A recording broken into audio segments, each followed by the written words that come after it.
अस्सलाम वालेकुम जी। पाकिस्तान में जैसे कि आप जानते हैं सैलाब आया है, बहुत ज़बरदस्त सैलाब आया। अल्लाह सबको इस ईमान में रखे।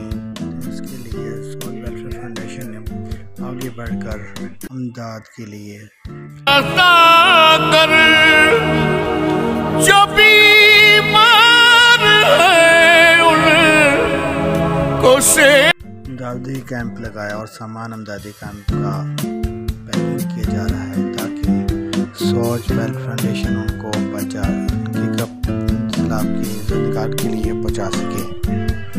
और ये पैकिंग हो रही है, जूतों की मुख्तलिफ अशियों की पैकिंग की जा रही है ताकि उनके पास आसानी जा सके।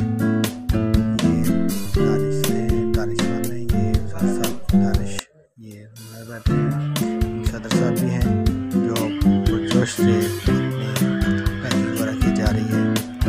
ये रज़वान साहब हैं और ये अमर साहब हैं। और ये पानी की बोतलें हैं जो कि उनके लिए बचाई जाएगी। और ये मुख्तलिफ अशिया हैं, चीनी, दाल, चावल, कपड़े, जो कि उनके लिए खजूरें, चने, सब उनके लिए इंशाअल्लाह ताला सोच वेल्थ फाउंडेशन